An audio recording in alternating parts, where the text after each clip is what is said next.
What up? What up? On the road a little bit. If you read the title, it's How to Find Your Calling in Life.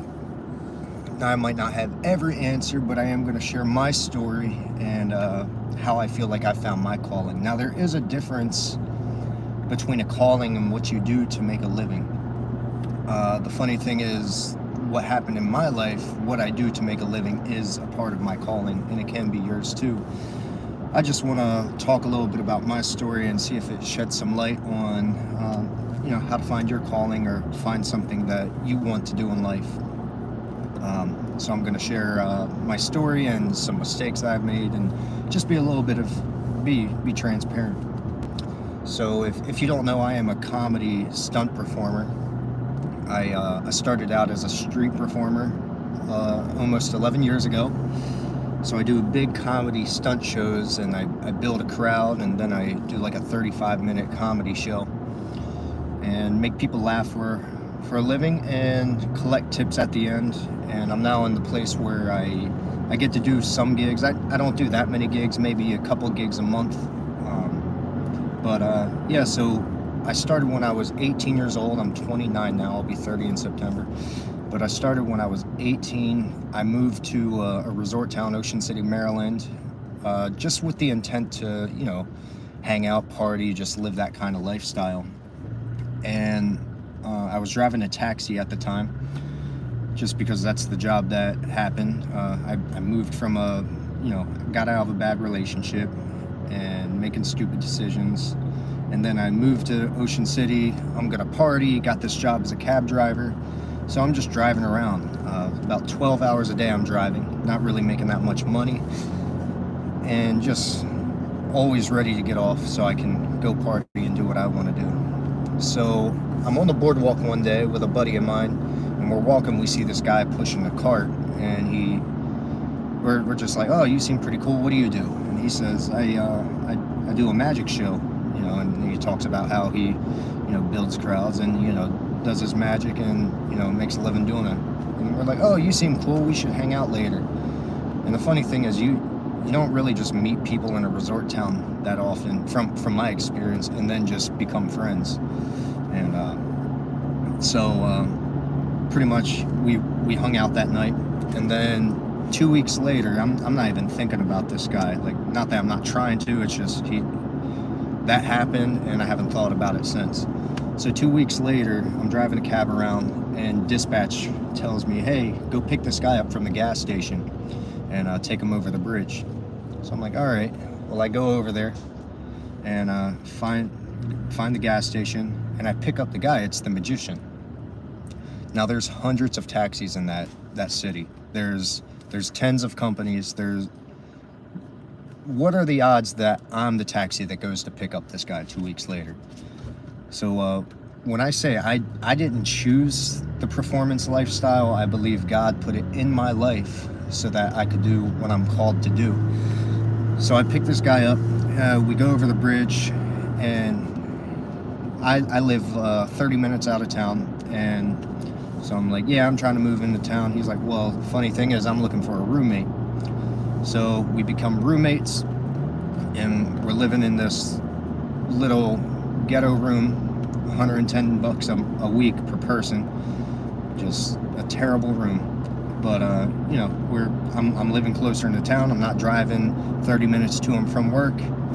And eventually he's like, man, I can tell you hate your job. I can tell you're not making money, and your boss is, really messing with you. Quit your job, and I'll teach you how to make animal balloons on the street. I'm like, all right, that sounds fun. I only have to make this amount each day, or this week, or to be able to pay rent. That's cool. I'm here to hang out anyway. I'm not trying to really make a big living. So I start doing this the balloon twisting, and then from balloon twisting he taught me some sleight of hand tricks. Now at that point I was like, all right, yeah, I'll put a little show together. So I'm learning sleight of hand, and I'm really not making that much money. Actually, one of my first magic shows, I'm not sure if you can see, but I got some scar tissue because I cut a big chunk of my finger off, and that was fun. We had to go find a liquid Band-Aid and pour it on it, and I'm screaming. But so I start doing the sleight of hand, and then his mentor was like, look, man, there's 4 magicians on this boardwalk. You're young, you're fit. Why don't you, do a juggling show, or why don't you do, like escapes or something? So that's when I started getting out of a straitjacket. Leading up to that, my first show was getting my wrists wrapped up with 15 foot of chain, my ankles with 15 foot of chain, and then 100 foot of rope around my body. And I struggled like that for a while. And eventually, one of the guys that was mentoring me, because I had a whole bunch of performers mentoring me that summer. Like it just happened that way, and for a good reason. So one of the guys, he said, his name's Blue from Key West. He's awesome. 9 foot unicycle, does some great stuff. He says, man, I'm tired of seeing you struggle. I'm gonna buy you a straitjacket. We'll teach you how to get out of it, and then just pay me back whenever. So I started doing the straitjacket and chain escape, and I'm just putting together a very choppy show. But it's what I was doing. I was doing a comedy stunt show on the boardwalk, and having fun at it, doing a few shows a day, making a living. And within my first year, I made like $100 in a show, which a lot of performers said, man, it took me 4 years to make $100 in a show. Now they were younger, and I was 18 when I first started, but I was hungry. There was nothing else for me to do to make a living. So after the summer, I moved down to Key West to perform with these other guys, and it's either sink or swim. Either you're going to make a living or you're not, because there's other performers out there and they're hungry too. So I learned how to build a crowd down there, and then I traveled back and forth performing for a living. So that's the thing. I became a performer, and it's how I made a living. It's and that's pretty much all it was. It was for selfish gain, for selfish purposes, and this is how I make money, and now I'm gonna take this, and I used to smoke a lot of marijuana, and so I would get a lot of it from people, but then I was like, oh man, I'm gonna go do this show, then I'm gonna go home and smoke all night. And I just had this selfish lifestyle about me, to where I'm just gonna use the talents that God has given me for my own selfish gain. And I had got myself in and out of trouble, had anger issues, had paranoia, anxiety, hypochondria, because of what, the substances that I was taking. And I finally got myself in trouble, went to jail. And in that place, when I came out, I was like, you know what, I need to get back to God, because I'm around a whole bunch of atheists when I was performing and everything. I grew up knowing a little bit about God. I went to church, and I didn't really try and have a relationship. Like, I went to youth group to try and find people to hang out with and find girls to hang out with, and so that's why I went to youth group. It wasn't for God, but I had a little bit of knowledge of God in the back of my mind. So after I get in trouble, I'm like, oh God, you got to get me out of this situation. And of course we call on God to get us out of a situation that we put ourselves into. So anyway, I started going to church. I started reading my Bible and trying to have a relationship with God. But it was, all right, I'm just going to check this off today. Like, I read today, I prayed a little bit today, go to Bible study, hang out with people. And it was good. Like, my life was, a little better, because I'm around a community of people, and I'm doing life with people, still making bad decisions, but still living somewhat for the world. So I finally okay, I gotta go back and perform, because it's summertime, and so I go and perform and start going down the same road that I was going, because I didn't really have any root or guidance in my life. And there were people speaking in my life, but they were encouraging me to do things in the knowledge that they knew. Like, as a performer, oh wow, this is what I do to make a living, this is what I love, this is what I don't want to drop.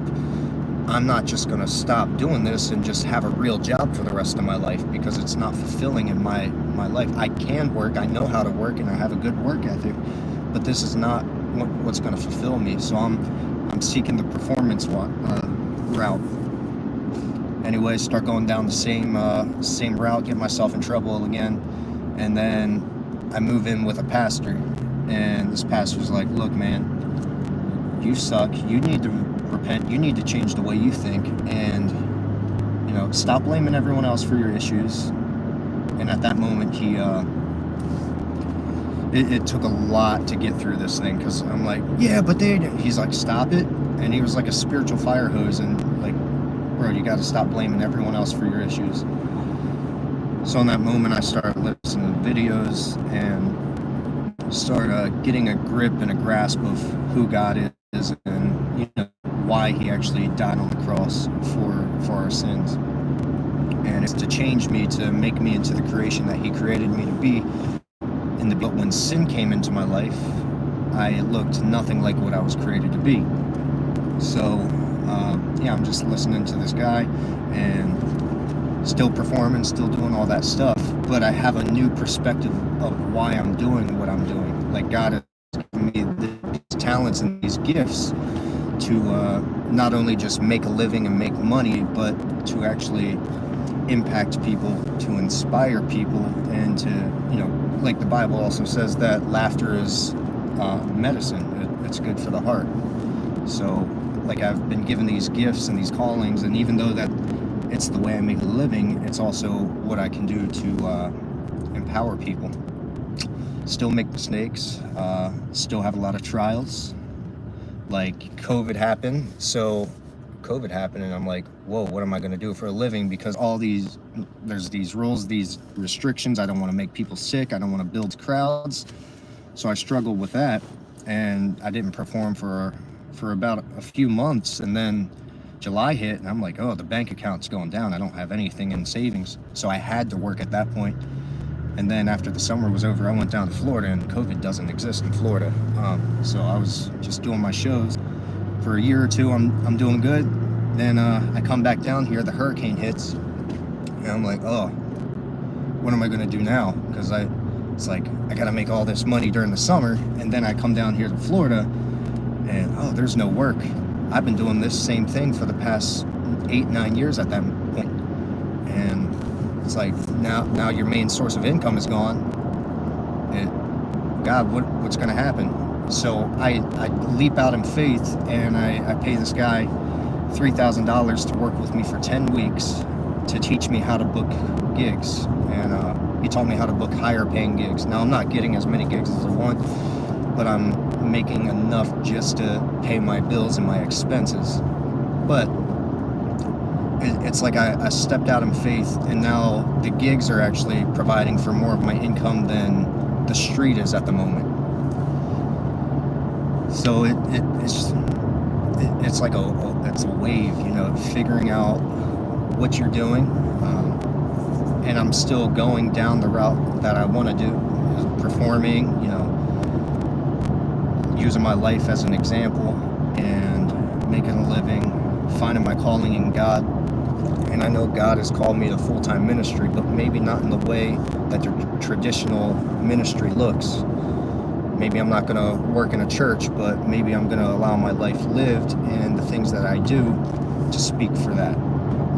I don't have to be a pastor. I mean, I'm an evangelist, but I don't have to do what that looks like. I can just be who I am, be a performer, and then people are like, what's up with this guy? Oh, I'm a Christian, and just don't be ashamed to talk about it. So it's, I don't know, that's how I found my calling, and I'm still figuring it out. I'm not 100% where I want to be, but I know I'm in the right direction, and I'm just trying to be obedient, trying to be around good people that are going to encourage me, people that are going to speak truth in my life. And so one more thing I am going to say, which I should have said this way earlier. I'll be 30 in September, and there were people trying to speak into my life when I was in my teens and in my early 20s that gave me some pretty good advice, actually, for finances and stuff, and I didn't listen to them because I knew better, and I know what I'm trying to do. And the thing is, you don't know better. When you get 30, no one wants to come into your life. No one wants to pour into your life. When you're younger, people were like, hey, yeah, let's encourage this guy. Let's teach him. And, I didn't want to hear it. When you're 30, you're going to wish that those people were in your life to guide. And, like, I've been in the church, and there's people that say they care, but you reach out, and it's almost like you're a burden. And then it's like, oh, I have to pay thousands of dollars to be discipled by this guy. And not that it's wrong, but at the same time, what does everyday discipleship look like when you're a man with a wife and a kid and you're trying to actively be discipled, and it's so hard to be because everyone else has their own lives and they're not willing to invest in you? It's tough, reaching out. So if someone is speaking into your life, you hold that thing dear. You hold that thing, and they might not say everything that you want or believe, but don't write them off. Take everything that you can, because that might be God speaking wisdom to you through what someone else is saying. Maybe they're not trying to encourage you to perform, but maybe they're teaching you how to make a living, or how to save money, because a lot of people will say in the Bible, oh, don't save money, or don't store up treasures here on earth. But the Bible also says a righteous man stores up an inheritance for his people, for his grandchildren. Not that I'm trying to get rich, but hey, let's leave some wealth for them. It's a wise thing to do. I'm all over the place, at least not on the road, but in my mind. So I'm speaking a little bit of how I found my calling, and I'm going to grow up into it every single day. Anyway, hope this is beneficial. Hope this is helpful.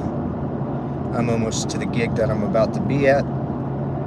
So, yep, next left. So, anyway, God bless. Hope this helps someone. If you have any questions, feel free to reach out. You can email me at Daniel Israel TV, DanielIsrael TV at gmail.com if you have any questions.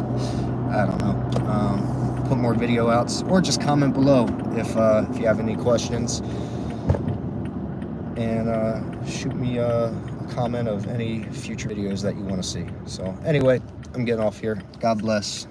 Thank you to the 2 people that watched. Peace.